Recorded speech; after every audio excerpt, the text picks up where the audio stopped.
ሁለተኛው ከኑሮ ውድነት አንጻር የተነሳው ነው።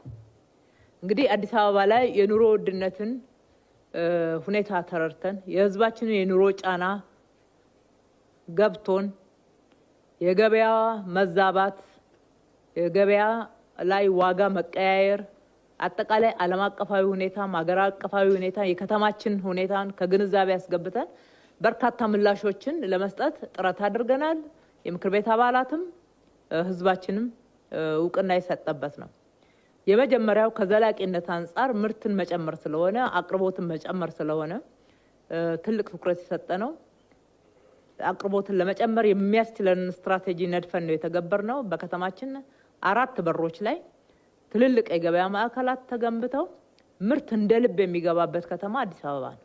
ከየትኛውም የኢትዮጵያ አካባቢ ያለምንም ኬላ ያለምንም መንገድ ላይ የተለየ ክፍያዎች አዲስ አበባ ላይ ምርት እንዲመጡ የሚያስችሉ ስራዎችን ሰርተናል። በዚህ አጋጣሚ በተለይ ግብርና ምርቶች ላይ የደላላዎች ሰንሰለት ተበጣጥሷል።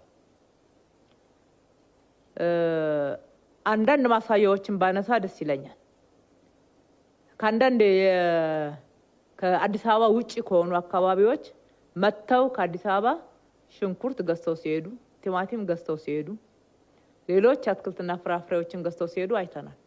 ለምን ብለንም ጭምር ጠይቀናል። አንዱ ዋጋ ነው፣ ሁለተኛው ጥራት ነው የነገሩ። ይህንን በዶክመንት ይዘነዋል። ስራውን ማጠናከር ስለሚገባን መስፋትም ስላለበት እነኚህ የገበያ ማዕከላቶች ያመጡትን ለውጥ መነሻ አድርገን መጨመር እንዳለብን አቅደን ሰራን። አሁን በዚሁ በጀት ዓመት የላፍቶና የለሚኩራ ቁጥር 2 ገበያ ማዕከል ተጠናቆ ወደ ስራ የሚገባ ነው የሚሆነው። ከዚህ በተጨማሪ እሁድ ገበያ ነው።